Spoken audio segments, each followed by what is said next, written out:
नमस्कार. मी उदय रसा, ॲडव्होकेट उदय रसा, शिवसेना उद्धव बाळासाहेब ठाकरे व महाराष्ट्र नवनिर्माण सेना युतीचे अधिकृत उमेदवार म्हणून आम्ही प्रभाग क्रमांक 12 पॅनल अ ब क ड या माध्यमातून आम्ही लढतो आहे. मी अधिकृत उमेदवार म्हणून प्रभाग क्रमांक 12 ड मधून आहे आणि माझ्यासोबत जे पॅनलचे माझे सहकारी आहेत सौ आरती प्रथमेश पवार प्रभाग क्रमांक 12 अ मध्ये त्या लढत आहेत. त्याचबरोबर प्रभाग क्रमांक 12 ब चे अधिकृत उमेदवार आहेत सौ गायत्री हेमंत चौधरी आणि प्रभाग क्रमांक 12 क चे उमेदवार आहेत शरद शिवाजी पाटील आणि 12 ड चे ॲडव्होकेट उदय तुळशीराम रसा. आम्ही आमचं हे जे पॅनल आहे अतिशय उत्कृष्ट असं पॅनल आम्ही ते तयार केलेलं आहे. कल्याण डोंबिवली महानगरपालिकेचे जे परिस्थिती बघितली तर अनेक सुविधांचं माहेरघर असलेलं हे कल्याण डोंबिवली महानगरपालिका आहे आणि या असुविधांवरती आम्ही अंकुश लावण्यासाठी आमच्यासारखे उमेदवार मतदारांनी सभागृहात पाठवले पाहिजे यासाठी आम्ही प्रयत्न करतोय. माझ्यासोबतचे सगळे उमेदवार एकदम ॲक्टिव्ह आहेत. त्याचबरोबर शरद पाटील जे आहेत ते सुद्धा अनुभवी आहेत, माजी नगरसेवक राहिलेले आहेत. मी स्वतः माजी नगरसेवक होतो आणि माजी सभापती होतो ड मध्ये.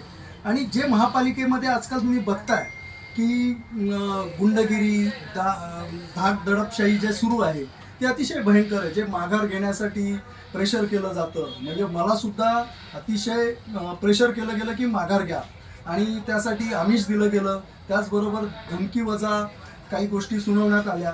तर या सगळ्या गोष्टीला भीक न घालता आम्ही चारही उमेदवार या पॅनलमधून ठामपणे लढतोय आणि नागरिकांच्या प्रश्नाला आम्ही न्याय देण्यासाठी पालिका सभागृहात जाणार आहे. त्याचबरोबर आमच्या काही योजना आहेत, त्या योजनांवरती आम्ही महत्त्वाचं काम करणार आहोत. यामध्ये मी अनेक वर्षापासून काही गोष्टीबद्दल बोलतोय की एकतर शाळा, प्राथमिक शाळा, कारण माझा जो प्रभाग आहे म्हणजे आमचा जो प्रभाग आहे तो स्लम एरियात जास्त असलेला प्रभाग आहे.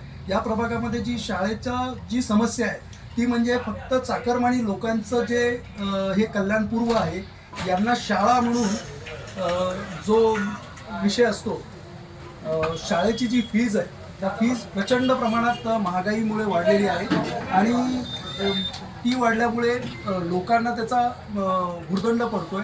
त्यामुळे आम्ही महापालिकेने माध्यमिक शाळा तयार केल्या पाहिजेत आणि त्या माध्यमिक शाळेच्या माध्यमातून पालिकेने मोफत शिक्षण 10वीपर्यंत दिलं पाहिजे यासाठी आपण प्रयत्न करतोय.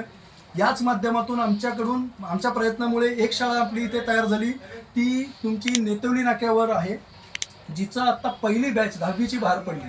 दुसरी शाळा आम्ही अतिशय महत्त्वाचा मुद्दा हा आहे आमच्या त्या शाळेचा, जे आम्ही काटेमानुलीला करण्याचा प्रयत्न करतोय, जी या प्रभागाच्या मध्यवर्ती ठिकाणी आहे आणि तिचं एकदम अद्ययावत ती शाळा होईल यासाठी आम्ही प्रयत्न करणार आहोत. दुसरा महत्त्वाचा एक विषय आम्ही जो घेतोय ज्याच्यामध्ये तुमचं कल्याण पूर्वेमध्ये क्लस्टर डेव्हलपमेंटचा विषय आहे. क्लस्टर डेव्हलपमेंटमध्ये तुमच्याकडे कल्याण डोंबिवली महानगरपालिकेच्या क्लस्टर डेव्हलपमेंटमध्ये आल्यानंतर 323 स्क्वेअर फीटचं किंवा 330 स्क्वेअर फीटचं घर दिलं जाणार असं शासन नियमानुसार सांगितलं जातं. परंतु हा जो नियम आहे तो कल्याण डोंबिवलीमध्ये लागू नये अशी आमची मागणी आहे. यासाठी आम्ही शासनाकडे जो नियम अटी आहे याच्या विरोधात आम्ही जनहित याचिका दाखल करण्याच्या सुद्धा प्रयत्नात आहोत. 500 स्क्वेअर फीट मिनिमम मिळालं पाहिजे, कारण कल्याण डोंबिवलीमध्ये 1 एकरच्या जागेवर जर तुम्ही बघितलं तर हार्डली 100 ते 110-115 घरं असतात आणि मुंबईमध्ये तीच 1 एकरवरती तुमच्याकडे 200-300 घरं असतात. तर तिथे 330 देत आहेत ते एक वेळ आम्ही कन्सिडर करू शकतो किंवा ती योग्य ठरवू शकतो. परंतु इथे कमी घरं असताना तुम्ही इथे आम्हाला वाढीव द्यायला हरकत नाही अशी आमची मागणी आहे आणि ती आम्ही अभ्यासपूर्ण लावून देणार आहे. ह्या 2 गोष्टी महत्त्वाच्या आहेत, लोकांशी ह्याच्या निगडीत आहे. त्यानंतर दूषित पाण्याचा प्रश्न आहे, आरोग्याच्या संदर्भातला प्रश्न आहे. आरोग्यामध्ये सुद्धा आम्ही बऱ्याच गोष्टीचं ठामपणे मागणी करतोय की यामध्ये मोफत MRI, मोफत CT स्कॅन, मोफत रक्त तपासणी ही वारंवार आमच्याकडे करता आली पाहिजे, परंतु ती होताना दिसत नाही. त्याचं कारण एकमेव आहे की महापालिकेकडे बजेट नाही. म्हणून माझी प्रमुख मागणी आहे की जसं मराठवाडा, विदर्भ मागासलेल्या प्रभागासाठी मागासलेल्या विभागासाठी तिकडे आर्थिक विकास महामंडळ ठरवलं जातं किंवा बनवलं जातं, तसं कल्याण पूर्वेसाठी बनवा असं उपरोधात्मक मी मागणी करतोय. परंतु तसं जरी नाही झालं तरी आम्ही महासभेत गेल्यानंतर कल्याण पूर्वेसाठी वेगळं बजेट म्हणजे त्याचं बजेट हेडच वेगळं करण्याची मागणी मी लावून धरणार आहे आणि ती निश्चित कल्याण पूर्वेकरांसाठी वरदान ठरेल आणि ती आम्ही लावून धरणार. चौथा एक आमचा मुद्दा आहे जो अनधिकृत बांधकामाचा एक शिक्का आहे आमच्या करदात्या नागरिकांच्या टॅक्स पावतीवर. तो इतका भयंकर आणि काळीमा आहे आमच्या ॲक्च्युली कल्याण पूर्वेवरती. आम्ही 60-60 वर्षाची घरं आहेत, 70-70 वर्षाची घरं आहेत आणि त्याच्यावरती शिक्का आहे तो अनधिकृत बांधकामाचा आहे. तो अनधिकृत बांधकामाचा शिक्का निघाला पाहिजे म्हणून आम्ही वारंवार बोलतोय. परंतु महापालिका आणि इथले जे काही सत्ताधारी असतील आणि जे कोणी लोकप्रतिनिधी आहेत यांच्या अजेंड्यावर हा विषय कधीच येत नाही आणि हा विषय आम्ही सभागृहात लावून धरणार आहोत. याचा दुष्परिणाम म्हणजे कुठल्याच व्यक्तीला साधं घरातल्या मुलाला जर एज्युकेशन लोन घ्यायचं असतं तर ते लोन घेता येत नाही. का तर अनधिकृत बांधकामाचा शिक्का असलेलं घर तुम्हाला तारण ठेवता येत नाही. माझी स्वतःची परिस्थिती मी तुम्हाला सांगतो. तेव्हापासून माझ्या लक्षात आलं ही सगळी परिस्थिती. जेव्हा माझ्या मुलाचं ॲडमिशन होतं MBBSचं तेव्हा मला एज्युकेशन लोन हवं होतं. तर ते एज्युकेशन लोन आम्हाला करता आलं नाही. का तर मी पोटे अपार्टमेंटमध्ये राहत होतो आणि आमच्या घरावर शिक्का आहे. तर अशी शेकडो घरं आहेत आमच्या कल्याण पूर्वेमध्ये, हजारो घरं आहेत. त्यांचा सगळ्यांचा प्रश्न हा मोठा आहे, ते लोकांच्या लक्षात येत नाही. हा प्रश्नसुद्धा कुठल्याच सत्ताधारी आणि या लोकांच्या अजेंड्यावरती नाही आहे. त्याचबरोबर तुम्हाला जामीन, कोर्टामध्ये जामीन राहता येत नाही. आम्ही भीमा कोरेगाव बघितलं असेल, अनेक अडचणी समोर आल्या लोकांच्या आणि भीमा कोरेगावमधून बाहेर काढताना जेव्हा जामीन करायचं होतं तर ते जामीन आम्हाला करता येत नव्हतं.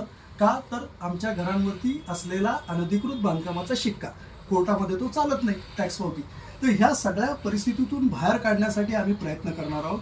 बाकी अनेक मुद्दे आहेत, म्हणजे आरोग्याचा आहे, पाण्याचा प्रश्न आहे, अनेक म्हणजे त्या विषयाला म्हणजे कुठेही हे नाही आहे, म्हणजे एंड नाही आहे.